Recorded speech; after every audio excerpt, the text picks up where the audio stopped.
clear with a low of 6 below, and Thursday sunny with a high near 9. The bakery at Cafe Latte features legendary cakes, cupcakes, and fresh-baked breads crafted with real ingredients. You won't find artificial flavors, colors, or preservatives at Cafe Latte, just pure quality. Whether it's a sweet treat or a gourmet meal, head to Victoria and Grand for Cafe Latte. More at cafelatte.com. Portions of the following program may be pre-recorded.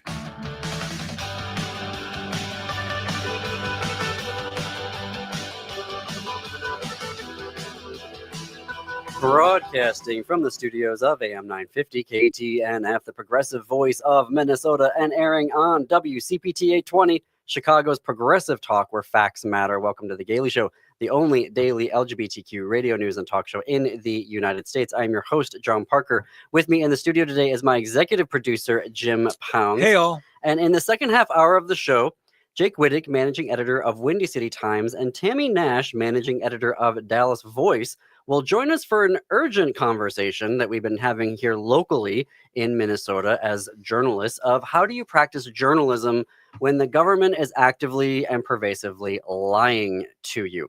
But up first, Christopher Armitage is an Air Force veteran, journalist, former law enforcement officer, and author of Conservatism, America's Personality Disorder. He joins us in the studio here at AM 950. Christopher, welcome to The Gaily Show. Thank you so much for having me. Okay, so you are doing a lot here while you're here in the Twin Cities, one of which is some work on the idea of soft secession.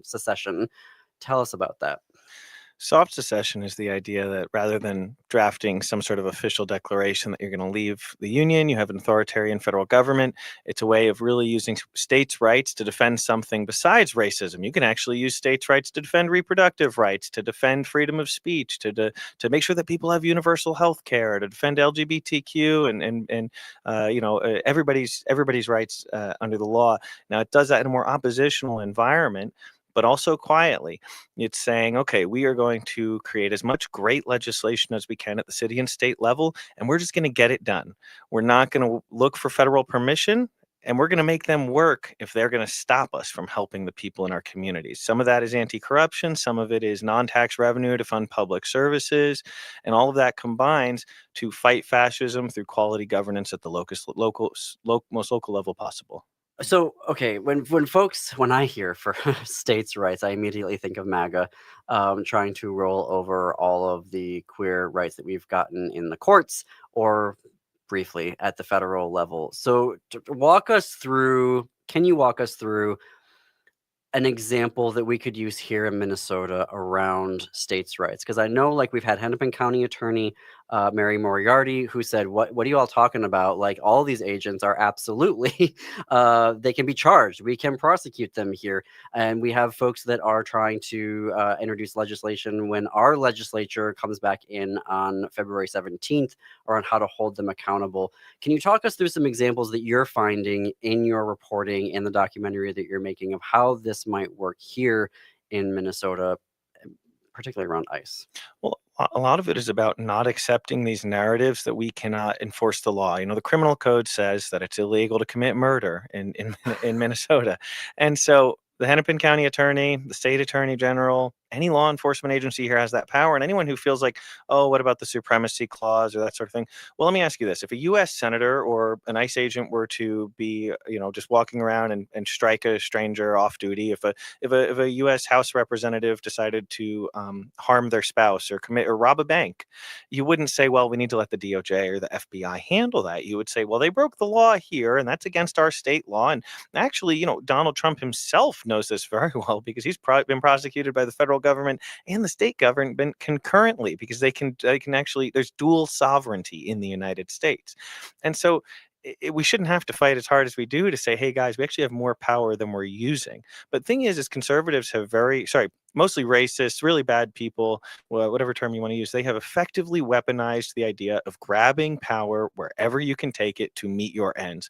Our ends are freedom, justice, democracy, taking care of our fellow human beings. Their ends are all harmful. And I think we should be more comfortable being aggressive with the power we have. So it's not saying at the federal level we shouldn't use what powers we have. It's saying at the local level, we are going to do everything we can to take care of people and let every case go to the Supreme Court, because I think that they like taking their vacations on their billionaire funded yachts. And so if we just have enough laws put on the books and actions taken at the city, local, state level, and we make them litigate every single one, they're going to go on vacation and not be able to handle the docket. And even if they do, let them enforce it in every single blue state, every single blue city. That's something that's been happening here. All of our judges at multiple levels in Minnesota are being overwhelmed. A little bit to your point here, where there are plaintiffs being detainees, local governments that are suing the Trump administration, and they're having a really hard time keeping up here. The judges, but also the administration. I mean, they were going to haul in Tom Lyons here on Friday, and then because he wasn't, what was the case here? He wasn't releasing somebody that he was supposed to release by this judge. And the judge was like, if you don't do it, I'm going to force you here on Friday. And finally, today, they released the individual. So I'm curious then, actually, you know what I'm really curious about?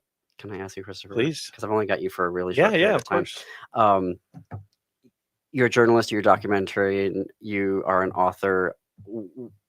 Tell us what you're seeing here in the Twin Cities. Because for a lot of us that are, been covering things here, it's like this is something that we've never seen before. Cars being abandoned on the street because their windows have been busted out and the person's been kidnapped. Watching people, so many videos of people being shot in the back or in their vehicle and murdered.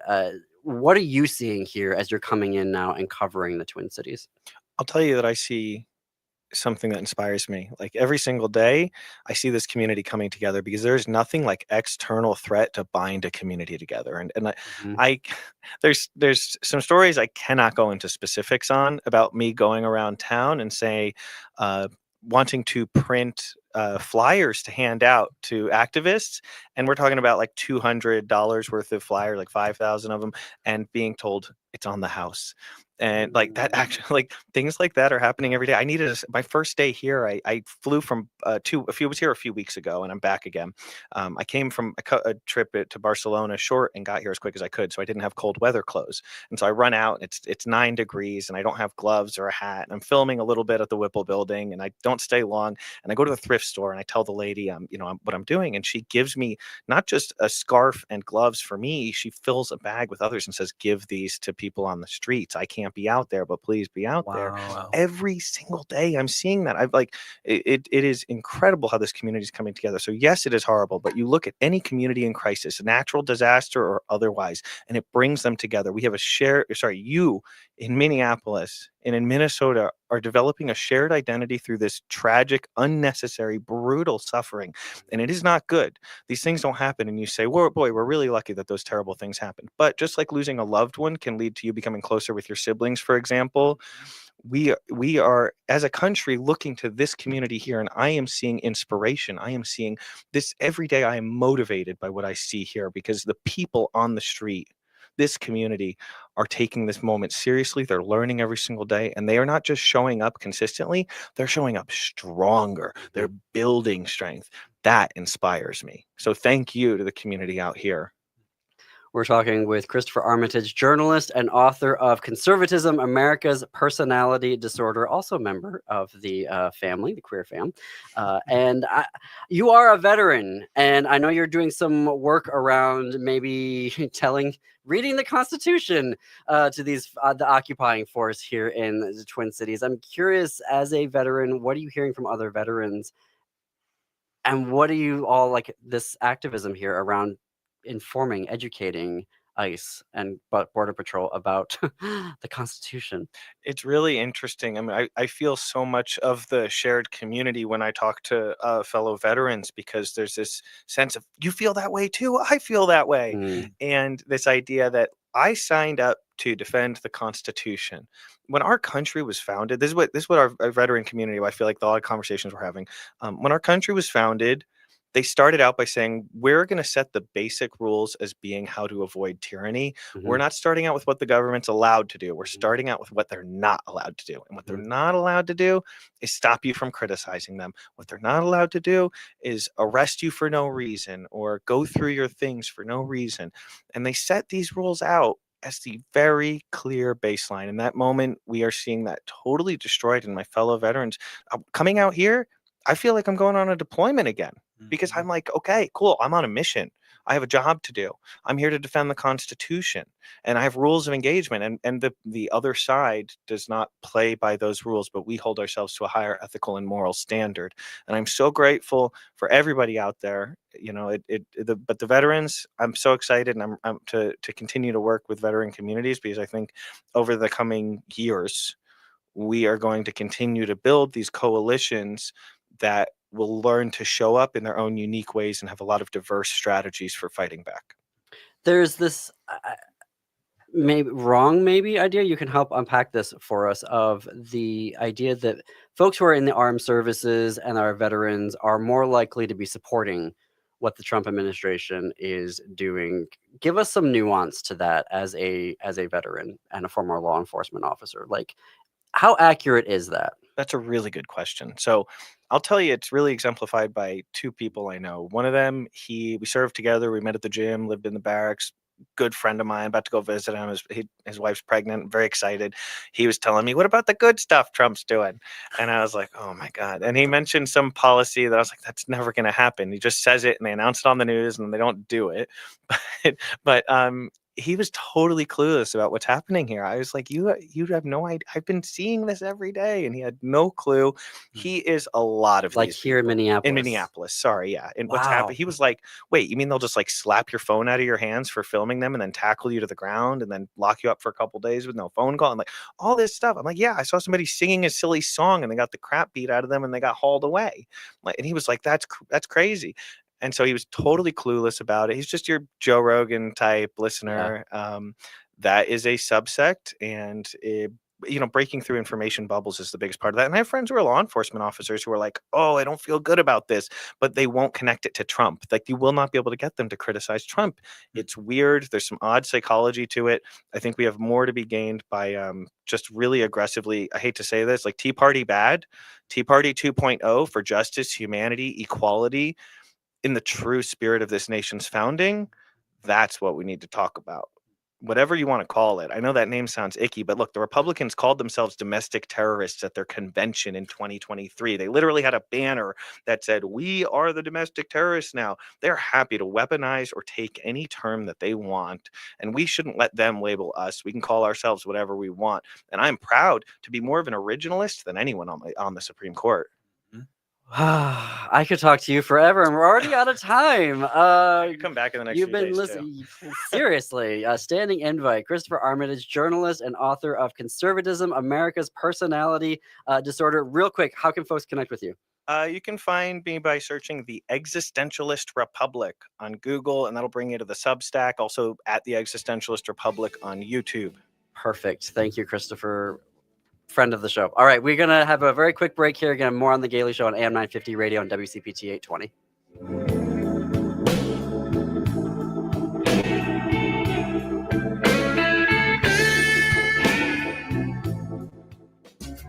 Winter reading, losing yourself under a blanket with the fireplace blazing away while submerging yourself in a book and trying to finish just one more page? Winter nights are the perfect time to read, and that's where Next Chapter Booksellers can help. They're independently owned and have all the bestsellers and new releases. Not sure what to get? Their friendly booksellers are great at recommendations. That's your winter reading headquarters. Next Chapter Booksellers off Snelling and Grand. More at nextchapterbooksellers.com. Would you let animals pick your insurance? Do you really need to experience mayhem to get the best rates? Or how about a celebrity quarterback or fake university saving you money? There's a lot of marketing stunts when it comes to insurance, but what you really need is someone looking out for you. Call Array Insurance, and they will work hard to find you the best insurance coverage and rates. To avoid gimmicks, call Cheryl at Array, 763-504-3067, or arrayinsurance.com. Array Insurance, working hard for you. In today's uncertain times, Woodland Stoves and Fireplaces believes that a fire can add comfort and security to your life. At Woodland, our mission is to connect you to a place for fire that works. Woodland Stoves and Fireplaces installed our wood stove years ago, and we still love it. Watching the fire, feeling the heat, is a joy we experience every day. And knowing we have a reliable heat source makes us feel snug and safe. There are many choices in wood, gas, or electric. For diversity and styles, at Woodland Stoves and Fireplaces, we display over 180 models, and 35 of these are burning displays. You can experience the glow and warmth of a live fire. Whether wood, gas, or electric, find a fire that warms your heart, a fire that adds comfort and security to your life. See the many choices at Woodland Stoves and Fireplaces, located on the corner of East Franklin and Riverside Avenue in Minneapolis, and online at woodlandstoves.com. Woodland Stoves and Fireplaces since 1977. For over 48 years, our slogan has been, out of the ordinary products and services. Our mission is to get you a fireplace that works in your life. Hey, this is Andy Otto, Executive Director of Twin Cities Pride and your host of Twin Cities Pride Amplified. Our community needs your help. Twin Cities Pride is collecting donations to help our local community in need. We're collecting everything from shelf-stable food to household cleaning supplies, infant care items, and personal care products at our Pride Cultural Arts Center. If you're looking to help, reach out to us at info@tcpride.org or just stop by 1201 Harmon Place in Minneapolis. It's our time to take care of our community and take care of each other all year long. Located just north of 50th in France, the Great Wall Restaurant has provided a delicious taste of authentic Chinese cuisine since 1981. Specializing in Szechuan and Peking dishes, they offer one of the most extensive menus in the Twin Cities. Favorites include hot and sour soup, pan-fried dumplings, and mushu pork with homemade Chinese pancakes. Stop by their Edina location or call for takeout at 952-927-4439. See the full menu at greatwallrestaurant.us.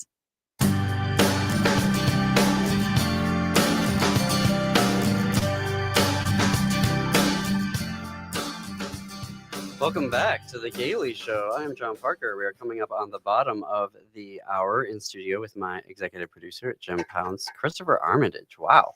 He's a powder keg, isn't he? Seriously, that's some really good work that's happening there. Yeah. We're going to stay in contact with him for sure.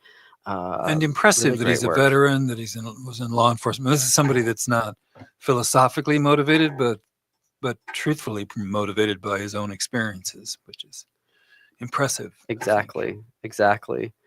Okay, so there's a couple of news items that we need to get here. One is from Gender Justice. So Gender Justice has set up a new reporting form. It is confidential, and it is for queer folks who want to report abuse at the hands of ICE, Customs and Border Patrol, DHS. So it is to investigate unlawful conduct by them. You can go to their website, which is Gender Justice.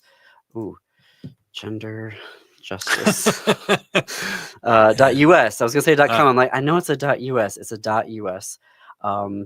It's right there on the homepage, genderjustice.us, to report this. And I reached out to them to ask them, because they just opened this up, what information, or like, what are people reporting right now? And obviously that information is confidential. What they're finding, though, is agents that are calling women slurs. They are body shaming people based off of their appearance. There are physical threats and intimidation. There is misgendering of trans women. We've seen stories from St. Cloud, Minnesota, where queer people, a couple, I think, Jim, you had seen this story. You were telling me about it, where they were going to a protest, and they simply asked one of the agents, why do you have such a big gun? And they pushed them to the ground. Yeah. And arrested them. And pepper sprayed them. And held them, took them to Minneapolis and held them for hours. I mean, this is, Yeah. And it's Germany in the 40s. In the announcement of this new form that you can go and use at Gender Justice's website. Their executive director, Megan Peterson, said history has long shown that gender-based violence is a feature, not a bug of oppressive systems. The flood of reports from Minnesotans and the murder of Renee Nicole Good, a queer woman, by a federal immigration agent show that gender-based violence is unfolding here now. By documenting what people have experienced and witnessed, we can demand accountability and ensure this history is not rewritten by those in power. That was a quote from Megan Peterson, executive director of Gender Justice. So again, I just want to be very mindful and repeat that genderjustice.us. Right there on the homepage, you can report gender-based violence by federal immigration agents, and they will review it from there. They've been such a huge advocacy. It's so great that we have them here in Minnesota to provide legal support to folks who are suffering at the hands of the Trump administration, and even beyond that, MAGA, and folks who don't like the queer community. So please stay tuned to Gender Justice for that. There's information coming out. We now know that the agents who were involved in the shooting death of Alex Preddy, they are on administrative leave. Specifically, the two agents who discharged their weapons. The spokesperson for Customs and Border Protection telling local media that the move is standard protocol. We still do not know any information about who they are. We don't know their names. We don't know where they are. All of the folks who were involved with that, the 6 or 7 agents, have been deployed to other out-of-state. So they are not here right now. The two officers, well, we do know the two who shot Alex Preddy, one was a Border Patrol agent and one was a Customs and Border Protection officer. DHS has released a timeline based off of footage from body cameras. We're going to get into this in the second half hour. I'm just going to say that they released it. They released a timeline to Congress. It does refute the storylines, and I'll say that storylines because they are fiction, that Kristi Noem, Stephen Miller, J.D. Vance, Greg Bovino, all of them were putting out there about what happened on Saturday morning. And I'm not going to go beyond that because we haven't had independent folks look at these videos and confirm what we're seeing here. And again, I don't want to be seen as a conspiracy theorist, but it is our editorial opinion for the time being that we're not going to directly quote and say what is in releases from DHS because so much of that needs to be independently verified. So what I am reporting, though, is they have sent a timeline to Congress, but that hasn't been independently verified. We see a story that CEOs, and Jim, I know you'll have a lot to say about this. So the CEOs of the major corporations here in Minnesota have been silent since Operation Metro Surge Or worthless. began. Worthless might be a good word. Hang on, let me report what we know. They have been silent. And finally, on Sunday, or over the weekend, rather, a bunch of CEOs through the Minnesota Chamber of Commerce issued a letter that was basically how to say, an exercise in how do you say something without saying something.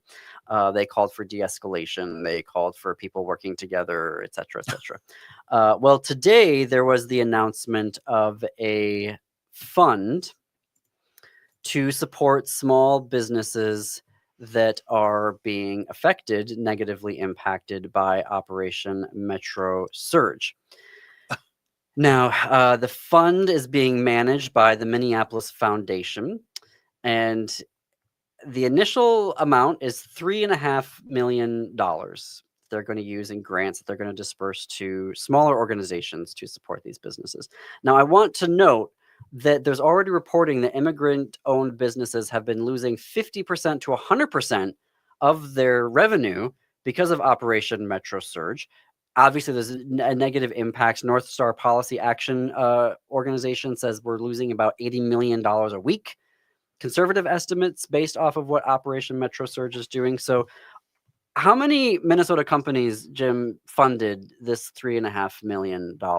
Well, I think you gave me a number. Did you say 28? 28 companies. Why wasn't it 60? We're would be my talking first about question. Allianz, we're talking about Best Buy, we're talking about Ecolab, General Mills, and Target. 28 companies apparently could only cough up or scrounge $125,000 to give to this fund. On average, yeah. Yeah, if you divvy out that $3.5 million by 28, it's $125,000. Well, and I think we figured out the CEO of Target makes 20 million. So I've said, toss in another $250,000, Brian. Yeah.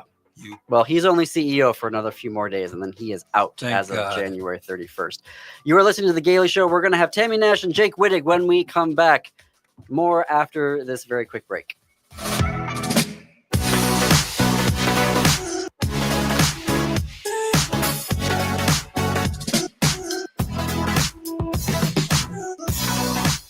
This is Santita Jackson, Minneapolis, St. Paul. I couldn't be more excited about starting our days together, Monday through Friday. Oh, Tammy Nash. I'm here. Happy New Year. Happy New Year to you too, I guess. It's been forever. Are you guys getting any rest up there? No. You just look tired, man. You sound tired. Yeah. In so many ways. Well, we usually sit here and go, oh, those poor people in Texas. And now look what's. Yeah. Now Texas looks pretty good. No, not really. No. Don't get carried away there, Jim. Oh, that's right. No, it's folks have been reaching out. I mean, we're doing our regular broadcast, and then we're also, because we're in Minneapolis, we're helping out a lot of other stations in Chicago and Wisconsin, a couple of national programs, and providing reporting as well. So it's been I haven't done hard news for like 20 years. It's a whole different animal, isn't it? It's a whole. I'm like remembering all sorts of things that I had to, all those skills from working in television. How many years ago? Jake Wittig. Hello. Hi, Tammy. Nice to meet you. Nice to meet you. Oh, so you haven't met each other? Okay. Well, introduce yourself. You're both managing editors. Jake is the managing editor of Windy City Times. Tammy is managing editor of Dallas Voice. Jake, you also do some freelancing with Sun-Times still, right? Yeah, Chicago Sun-Times. It's been about a month or two, but it's slowing down there. Well, I'm very grateful for both of you to join me for this conversation today. So we're going to switch back here. It sounds like everybody's mics are working, right, Patrick? Everyone's mics are working, video is working. So we'll go back to the commercial feed, and then in a minute, we'll start up the segment. Cool. And be sure to say you heard about us on AM 950. We can't wait to meet you. Theater in the Round Players is kicking off the year with a beautiful new production of How to Catch Creation. It's a soulful drama centered on the powerful legacy of a Black feminist writer from the 1960s. Her story reaches across time, weaving together the lives of 4 artists searching for art, family, and a place to belong. You'll be captivated by this profound exploration of identity.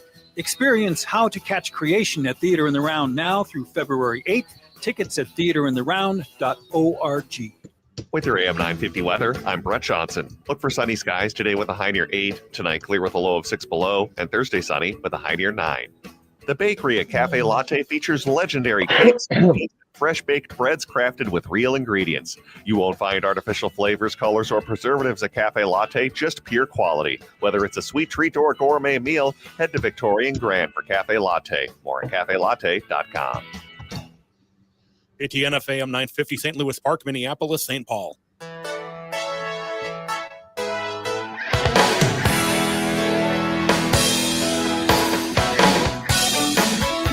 Coming to you from the studios of AM 950 KTNF, the progressive voice of Minnesota, and airing on WCPT 820, Chicago's progressive talk where facts matter. Welcome back to The Gaily Show. I'm John Parker. It is 33 minutes after the hour in studio with my executive producer, Jim Pounds.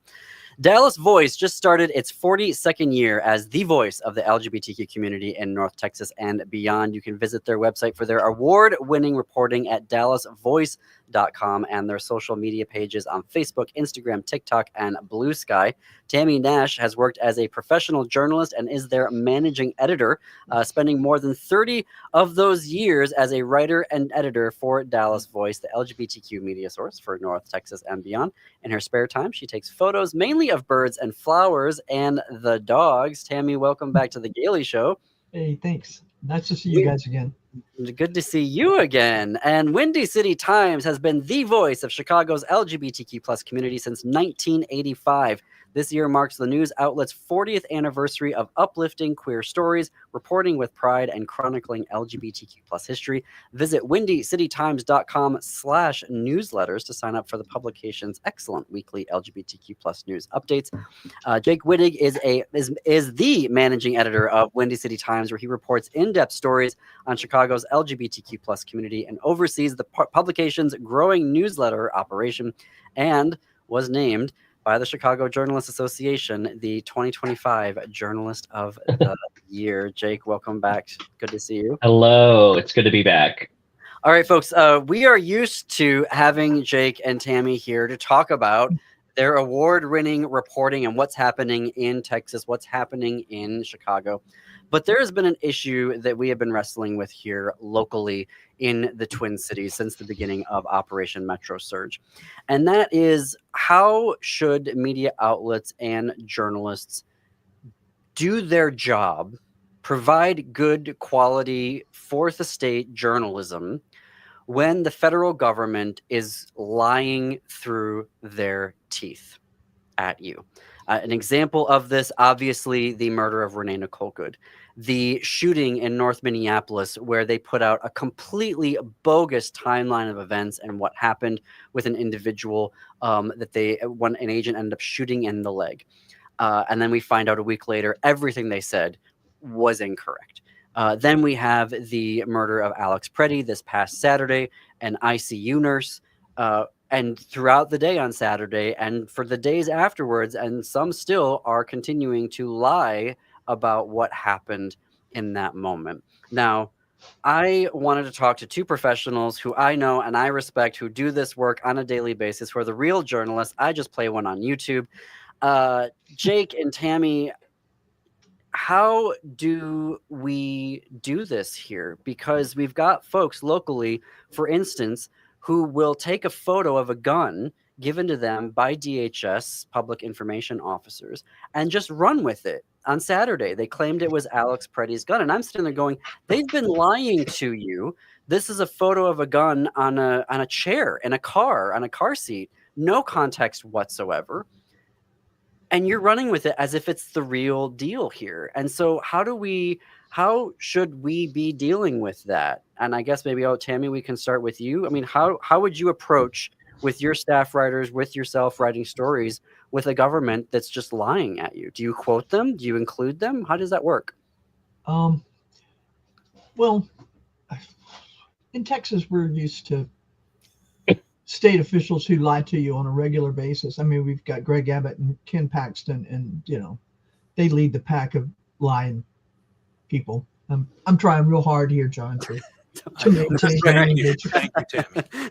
But it's like, for me, it's I try to write it in a way that says, here's what they're saying, this is what they're claiming, but less so in print, but more so in blog posts, which are less formal for us, to do it in a really sarcastic way. Like, here's what they're saying, and we all know that's crap. We all know they're liars. And honestly, I really hate Ken Paxton, and I will just say that sometimes in a blog. We all know he's a liar, but here's what he's claiming. But I think it's important to point out that this is what they're saying. This is their explanation. This is their justification. But make sure you point out it's just what they're claiming. There's nothing factual to back it up yet. They've not presented any evidence, because people need to know what they're claiming. People need to see those lies. And so you say, the Department of Homeland Security is claiming that they took this gun that Alex Preddy had this gun and was threatening officers with this gun with 2 magazines. You know what? Texas is very much a constitutional carry state. You don't have to have a permit to carry. You have to have a permit to carry concealed. I have that permit. I travel a lot on my own. I go into areas that maybe are not that safe. And I am an obviously gay person, and I live in a very conservative area. So yeah, I have weapons. I carry, and I carry an extra magazine. I have never ever pulled that gun on anybody. I've never brandished it at anybody.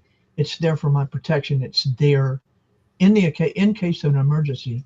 And they're going to tell us that he had this gun and he waved this gun around and he was threatening mass destruction or whatever it was they said. Right. But and then you say, and you can look at this video here and see that that's not true at all. I mean, I think we have to quote what they say as what they say and then point out that it's lies. That's about for you. I agree. Point out that they're lies, point out the context. The Chicago Tribune did some reporting after the shooting of Renee Good, where they said they found basically the Fed statements after Renee Good's murder echo the same kinds of narratives they put out in Chicago during Operation Midway Blitz. So I think looking at the pattern and providing that context when they do lie, like, hey, they've lied like this before, and here's links to those articles, everything, you can give all that context. I think it helps people understand. And I think when, if they just show like a picture of a gun, there's no context, draw attention to what is missing, from their statements. Like, they said this, but they did not acknowledge these aspects of that claim or parts of the story. So that's kind of what I try and do. It's hard because some people are just going to believe what they want to believe, whatever aligns with their worldview. And I don't know how we get through to those people. I wish I did, but it's difficult. On Saturday, there were multiple press conferences basically I spent most of the day in press conferences watching them and for reporting here for AM 950. And I'm curious what you think of this. MS Now started covering Kristi Noem's press conference. And by that point, I think we had 3 videos that we knew for sure from bystanders of Alex Preddy's murder. MS Now starts playing her press conference, and then about 2.5 minutes in, stops the feed and pulls away from it. And the host at the moment was Reverend Al Sharpton, and they said, we've made a decision. We're not going to do this anymore because she's just lying, and we know that she's lying, so we're not going to continue airing that. Was that the right call, Tammy? That's hard. That's a hard question. Again, for me, in my opinion, I understand you're full of crap. We're not gonna give you this weight. And my partner at the time used to say that it was like mainstream news that helped Trump get elected because they acted like, what he was saying was reasonable, and they reported on it like he was a reasonable person. But at the same time, I feel like you have to show these lies because these lies are just so egregious, y'all. They are so over the top, so obviously false. And if you can it's a balance between letting them lie themselves into a corner when you have the proof here that you can say, okay, well, they're saying here, but look, this is what happened. This is the 3 videos we have that showed that they're lying. And I think you have to find a way to cover what they're saying without giving the weight of truth to what they're saying, if that makes sense. You can, I can tell you what, my 1.5-year-old niece came and told me. Or I can tell you what my dad was telling me, who's 88 years old and has Parkinson's, in the middle of the night about this machine that was down by the creek, But But I can tell you that in a way that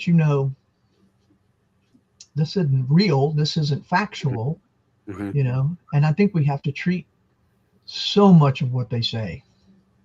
But at the same time, I got a lot of flack from people here in DFW in our coverage area because I let the gay Republicans Log cabin. Log cabin. There you go. I let the local log cabin folks. We have another one that was Metroplex, and that was stuck in my head. I let the log cabin Republican folks write, how dare I, columns that we put in our paper, and I'm like, I had some of the the very democratic activists. How dare you? How can you do this? Why would you give them a platform? I'm letting you hear what they're saying. What is it? What ancient Chinese guy was like? Know your enemy, right? How better to know your enemy than to listen to them and hear what they're saying and see what they're telling you, because then you get to point out the differences. Jake, to you, should MS Now have cut away from that Kristi Noem conference? It's really a balancing act. I do kind of see value in cutting away. If it's a live stream, how can you provide the context needed to show those are lies? It's just completely platforming their lies, and someone who's only going to tune in that moment is just going to get that clip of her press conference without any context. So maybe it's a matter of recording it, editing it in a way where you can provide that commentary that disputes each one of her points. And then people get the full story rather than just what Kristi Noem wants you to hear. So those are both really interesting points. Both really interesting points.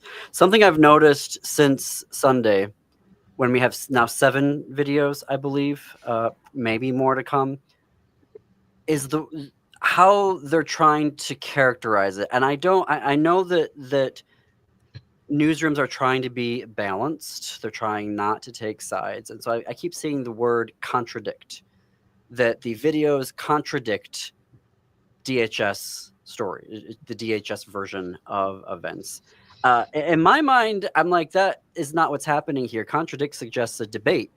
To me, I'm like, these videos repudiate, they refute, they prove lies that are going on here. What do you think about this word choice? The newsrooms, and it's all of the major publications, the Times, Guardian, locally here, the Star Tribune, MinPost, they're all using this word of AP News is using the word contradict. And I don't mean to be like nitpicking per se, but I'm just curious about the uses of words and headlines that seem to sane wash this lying that's happening. Term sane washing.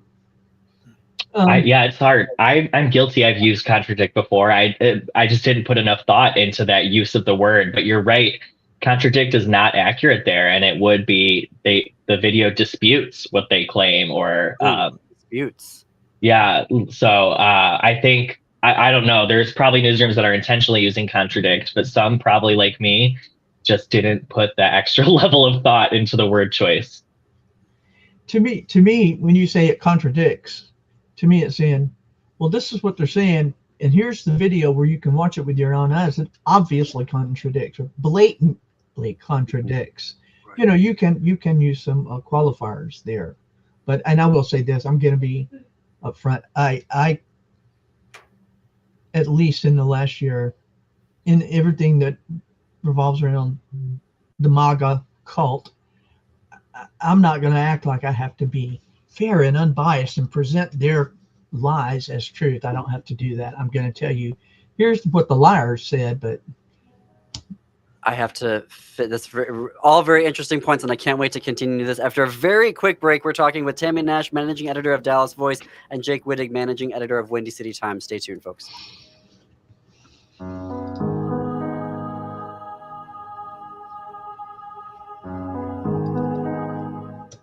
I am the amazing Cassandra, a mechanical fortune teller who can predict the exact date and time of your passing. But 5 teenagers have died, and I alone have the power to save them if they can pass my test of song.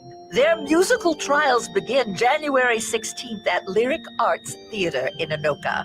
Ride the cyclone along with them at lyricarts.org. AM 950 would like to thank everyone who joined and donated during our winter membership drive. Your support shows that Minnesotans still value an independent progressive radio station that delivers facts, not spin. AM 950 is locally owned, based right here in the Twin Cities, and dedicated to uplifting small businesses and diverse communities. At a time when some voices are being pushed aside, AM 950 refuses to be silenced. Please help keep progressive radio on the air. Visit am950radio.com and donate today. This is Chad, owner of AM 950. I've been telling you about my friends at Snap Construction, who are arguably the most well-reviewed exterior construction company in the metro. Don't just take my word for it. Take a look at all their reviews online. Winter is the most cost-effective time of the year to complete your construction project.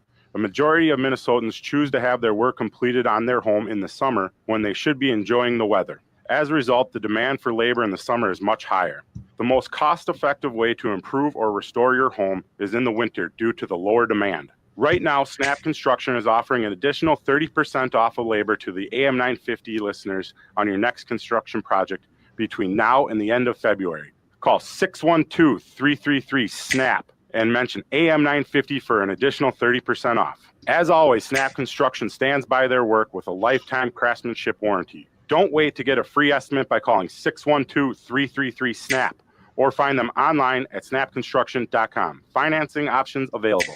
Would you let animals pick your insurance? You really need to experience mayhem to get the best rates? Or how about a celebrity quarterback or fake university saving you money? There's a lot of marketing stunts when it comes to insurance, but what you really need is someone looking out for you. Call Array Insurance, and they will work hard to find you the best insurance coverage and rates. So avoid gimmicks and call Cheryl at Array, 763-504-3067 or arrayinsurance.com. Array Insurance, working hard for you. Hey, Francois, have you made any New Year's resolutions? Non. Well, mine is to learn some French. Can you help me? Bien sûr. How do you say this? Can I buy you? Est-ce que je peux t'acheter Macaroons from Nicolette's. des macarons de Nicolette's? Now, say it all at once. Est-ce que je peux t'acheter des macarons de Nicolette's? Oh, absolutely. I'll have a box of raspberry rose, blueberry cheesecake, and chocolate. Mais c'est quoi ça? Thank you, Francois. You can order them online at nicoletsmacaroons.com or visit their store in Plymouth. Merci.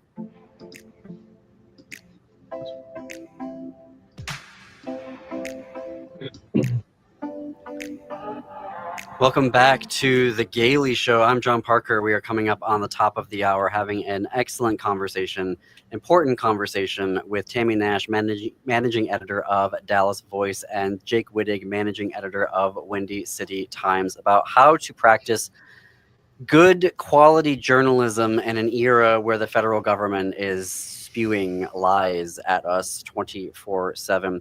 I want to follow up on the contradict word choice because it's leading to this idea of both sides. Like the idea in journalism, right, is you got to get both sides of the story, right? There's always both sides of the story. How do you do this when one side is a lie? Like, how is this the point of... at its best, journalism is supposed to provide for self-governance, right? For free people to govern themselves. And we've all seen it at its worst, right? Clickbait, all the journalism that was just sensationalism, et cetera, et cetera.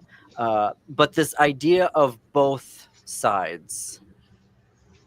And I think, Tammy, I think I know where you're going to go because you've had this sort of theme here of you got to say it. You've got to tell them, the audience, what they're saying so that you can then know your enemy. But it also leads to this, and I'm going to call out a very specific incident. I was watching, this was after Renee Nicole Good's murder, watching ABC's morning show, on Sunday morning show with Martha Raddatz, and she was going after Tina Smith, saying, you're accusing the Republicans of, lying about her murder, that they're jumping to conclusions, but then there are people in your party that are saying it's a murder without an investigation. Those two, how do you react to that? Equating the people who have to investigate the murder they're lying. That to me is different than, a Congress person just saying, well, I think that's a murder, but they're not in charge of the investigation. One side is in charge of the investigation, but Martha's question made it seem like, well, there's both sides of the story. You all are both lying here. So I don't necessarily need commentary on Martha per se. I'm just curious from both of your perspectives, how should we be approaching this both sidesism? Jake, maybe we can start with you. Yeah, for me, it's how I frame the story. One example would be with the attacks on the transgender community, like when Trump passed an executive order incorrectly claiming that there are only two sexes and, misconstruing the differences between sex and gender. I wrote about that, but I didn't just say, here's what Trump said. That wasn't even the lead. The lead was, here's what local activists are doing. Here's how our local trans community is coming together in the face of this. And that's the setup. Then I would present what Trump said and then bring it back to the trans community. So I don't know. I think it's about framing, setting the other side up in a way that gives the context from my community that I cover. And I do have a duty to serve. So, Tammy, you? I think it's important, like he said, to realize that for us, we are the LGBTQ media. We're here for our community. That's who we owe. That's who our responsibility is to, our community, to make sure. And I love the way you were saying, Jake, about burying Trump's crap, and going with what these people are saying. And I think that that's important. And for me, again, it's about there are two sides in that you have this side saying this and this side saying this, but this side is based on fact and evidence. This side is a bunch of crap. It's lies. And I don't personally, and I know that there's a guy that used to work for me as a reporter. He's an older guy, and he worked in mainstream for a long time. And he's like, it's just not journalistically ethical to, and I said, it's ethical because I'm telling the truth. I don't have to pretend like these people are saying anything but lies. I don't have to pretend like there are two valid sides. I don't, because I'm trying to tell the truth for my community. And, I don't have a problem saying they're full of crap. They're lying to you. This is what they're saying, but they're lying. And all you have to do is look with your own two eyes and see. Use your mind. That's the thing right there, is that I feel like the local media has been so reluctant to just look the administration in the face and say, particularly after Saturday, where I'm like, if you all can't look at them in the face and say, this administration is lying, they are lying. We're going to stop with the decorum and we're going to say what it actually is. This isn't misinformation. This isn't, some little fancy word to say lie without saying lie. Not a misunderstanding. Yeah. Yeah. Oh, I want to say this because I thought of this. Is it against good journalism ethics to say the government is lying to you? Not if the government is lying to you. I mean, I think that's the very foundation of journalistic ethics. They're lying to you. I believe it's not about presenting both sides. That's not my goal. Presenting both sides is not my goal. The goal should be to present the truth. And and I guess truth, some people think truth is, an opinion, but it's not. I mean, we all know that putting a light bulb up your ass isn't going to cure COVID, right?